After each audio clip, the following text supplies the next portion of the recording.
ऐसे शख्स को चीफ ऑफ डिफेंस फोर्सेस बनाया है जिसने पूरी कौम का सर फखर से बुलंद किया। सबसे बड़ा जिसको दर्दे कुलंज था मशरक में बैठे दुश्मन के मीडिया को था। अफगानिस्तान के साथ इस वक्त जो मुठभेड़ चल रही है वो भी लैंड रिलेटेड है। पाकिस्तान का जो इस खित्ते में रोल है वो किस कदर बढ़ चुका हुआ है। मुल्क की अस्करी क़यादत में तारीखी तब्दीली देखने में आ रही है और सब अफवाहें, क्यास, आराइयां, अंदाजे, तुक्के, टेवे, प्रोपेगेंडा, झूठी खबरें दम तोड़ गई हैं। फील्ड मार्शल सैयद आसिम मुनीर पाकिस्तान के पहले चीफ ऑफ डिफेंस फोर्सेस बन गए हैं।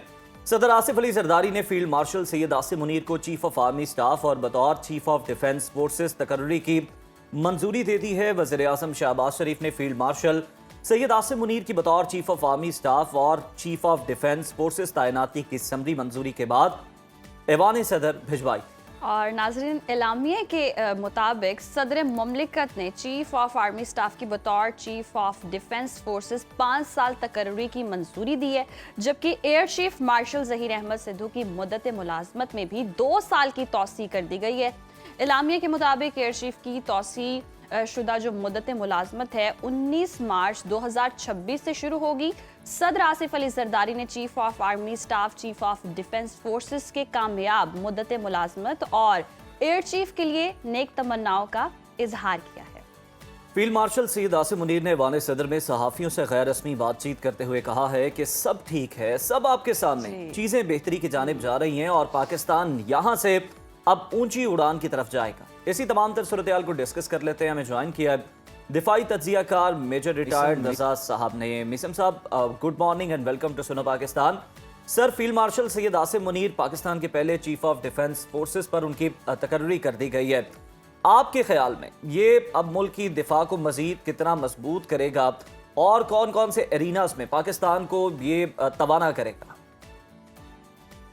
बिस्मिल्लाहिर्रहमानिर्रहीम। मैं सबसे पहले चीफ ऑफ डिफेंस फोर्सेस और अपनी तमाम डिफेंस फोर्सेस और पूरी कौम को मुबारकबाद पेश करता हूँ कि हमारी पॉलिटिकल क़यादत ने एक ऐसे शख्स को आज चीफ ऑफ डिफेंस फोर्सेस बनाया है जिसने पूरी कौम का सर फखर से बुलंद किया। उस दुश्मन को ज़ेर करके जो हमसे क्लेम करता था कि 10 गुना बड़ा है, 10 गुना इकोनॉमी बड़ी है, 10 गुना फौज बड़ी है, 10 गुना पता नहीं क्या क्या बड़ा है, और जिस तरह उनको हमने चंद घंटों की जंग में वो अपनी औकात याद कराई कि उसको अभी तक नॉर्थ सीधा नहीं हो रहा। और पूरी दुनिया में तमाम अक़वाम आलम में पाकिस्तान का जो टैग हम पे 9/11 के बाद दहशत गर्दी का लगा हुआ था वो उतर के एक जवान मर्द और लड़ने वाली और जीतने वाली कौम का टैग हमारा चेंज कर दिया उस शख्स ने। तो बहुत ही ये जितनी भी इस डिसीजन की तारीफ की जाए उतनी ही कम है। उसके बाद आपने जो सवाल किया कि हम आगे इस चीज का क्या देखते हैं, किन चीजों में तरक्की देखते हैं। हम तरक्की की तो ज़ाहिर बात की बात है, पहले हमने ये देखना है कि ये इसकी जरूरत क्यों पेश आई जी, और क्यों ये फैसला किया गया। बहुत सारी, जिस तरह आपने अपने प्रीमाइस में भी बोला कि चैमगोइयां और बहुत सारी क्या सराइयां किए गए, और इन सब क्या सराइयों के पीछे जो है सबसे बड़ा जिसको दर्दे कुलंज था वो हमारे मशरक में बैठे दुश्मन के मीडिया को था।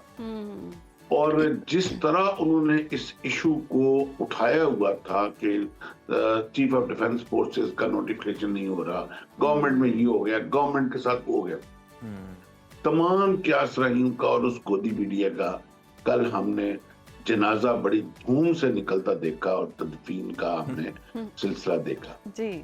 सबसे पहले हमने तो ये देखना है कि जिस चीज की तकलीफ हमारे दुश्मन को हो रही है वो यकीनन हमारे लिए वो फायदेमंद है जी। आपको कोई भी आप कोई मेडिसिन लेते हैं, आपकी अपनी को दर्द है, तो जो वायरस है मेडिसिन से उसको बड़ी सख्त तकलीफ होती है क्योंकि उससे वायरस किल होता है जी। अब आ जाते हैं इसको जरा मैं ऑपरेशनल 2-3 चीजों में कि एक हायरार्की थी, मिलिट्री हायरार्की थी, जो first world war, second world war से चली आ रही थी कि एक आर्मी चीफ होगा, एक नेवल चीफ होगा, एक एयर चीफ होगा, और कोऑर्डिनेशन के लिए एक जॉइंट हेडक्वार्टर होगा। वो कोऑर्डिनेशन के लिए होगा, कमांड नहीं थी, सेंट्रल कमांड नहीं थी फोर्सेस की।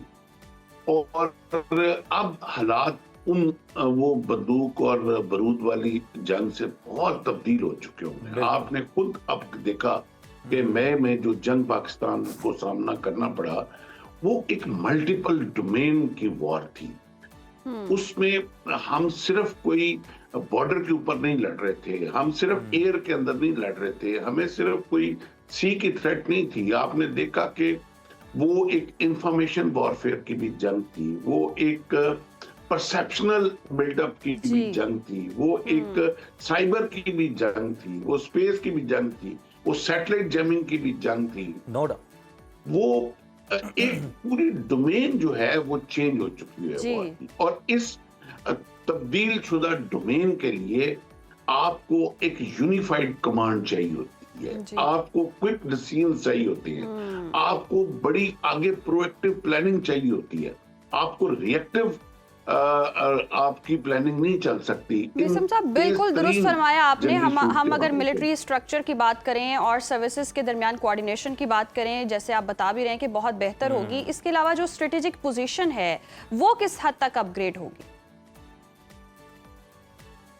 देखें, उससे सबसे बड़ा एडवांटेज जो है वो स्ट्रीमलाइन होगा हमारा जो डिसीजन मेकिंग है। ये एक स्ट्रेटेजिकली बहुत बड़ा एडवांटेज है हमें। और इंटीग्रेटेड जो हमारी रेगुलेटरी कमांड है, और specially being a nuclear state, इसमें बहुत ज्यादा अहम इसमें नुक्ता ये है कि बीइंग अ न्यूक्लियर स्टेट हमें स्ट्रेटेजिकली एक यूनिफाइड कमांड चाहिए थी। और इसको चेन ऑफ कमांड जो है उसको जितना सिंप्लीफाई हो बीइंग अ न्यूक्लियर स्टेट हमारे लिए। और आप ये जानते हैं कि एज पर जो डिक्लेयर्ड एसेट्स है हमारे पास as a nuclear second line strategic हमारे पास जो रिसेप्टिव रिजल्ट है वो नहीं है अभी तक न्यूक्लियर का। और सेकंड लाइन स्ट्राइक कैपेबिलिटी हमारी जो है वो हमारी अभी तक डिक्लेयर्ड नहीं है।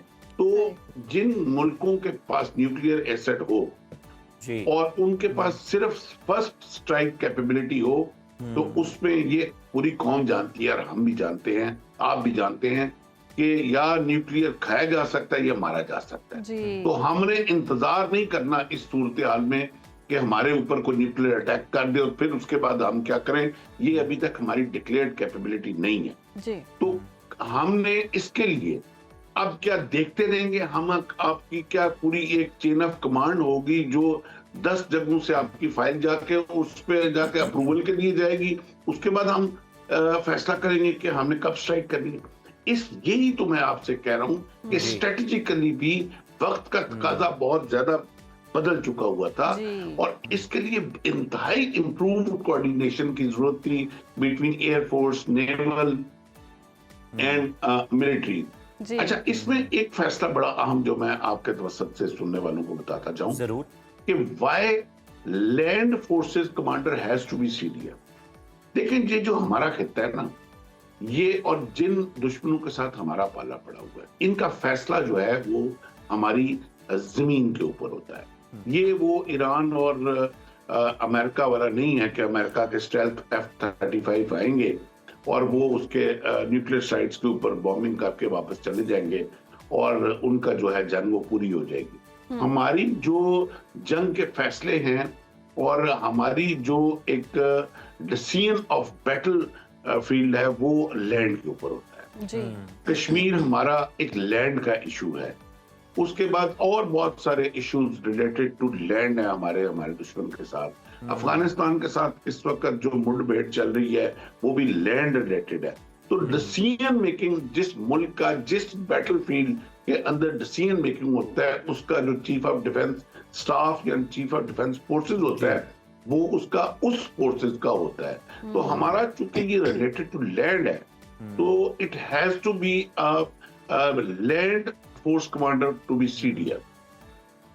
बिल्कुल और एक मिसल point साहब, जो मैं आपने आपके दुरुस्त साथ- फरमाया कि मुल्क के दिफा के लिए ये किस कदर ज़रूरी है कि बड़ी फौज का CDF होना। ये आपने बड़े अच्छे अंदाज में समझाया। सर, अब जरा आप थोड़ा सा कैनवस को वसी करते हैं। अगर देखा जाए ना सिर्फ पाकिस्तान बल्कि चीफ ऑफ डिफेंस फोर्सेस का जो नया मनसब है, इसे रीजन के लिए, खित्ते के लिए पाकिस्तान की जो स्ट्रेटेजिक पोजीशन है किस हद तक अपग्रेड हो जाएगी इसके बाद? देखें, पाकिस्तान की स्ट्रेटेजिक पोजीशन जो है वो मई के बाद बहुत ज्यादा अपग्रेड ऑलरेडी हो चुकी है। और आपने मुझे कोई बहुत ज्यादा हाईलाइट करने की जरूरत नहीं है। ये पूरी जी। कौम और पूरी दुनिया जानती है जी। कि इस वक्त स्ट्रेटेजिकली पाकिस्तान का जो इस खित्ते में रोल है वो किस कदर बढ़ चुका हुआ है। सऊदी अरब जो है वो इस डिफेंस पैक्ट के लिए पिछले अमेरिका सऊदी अरब के साथ 10 साल से ख्वाहा था कि वो इस डिफेंस पैक्ट सऊदी अरब के साथ करे, मगर मई की जंग के बाद सऊदी अरब आपका जो है वो डिफेंस पैक्ट आपसे कर चुका हुआ है और डिफेंस कवर आपसे ले चुका हुआ है। और उसके बाद और भी खित्ते में काफी सारे जो मुल्क हैं वो इस चीज पे, स्पेशली हमारे जो OIC के कंट्रीज हैं और रिच ऑयल कंट्रीज हैं, वो इसी पैक्ट के अभी ख्वाह हैं। मगर हम भी ये बात जानते हैं कि जी। और उसके बाद बांग्लादेश के अंदर आप देखते हैं एक बहुत बड़ा जी। बिल्कुल, बांग्लादेश के साथ भी अब हमारे जो ताल्लुकात हैं वो बेहतर हो रहे हैं और ये भारत को खटक रहा है।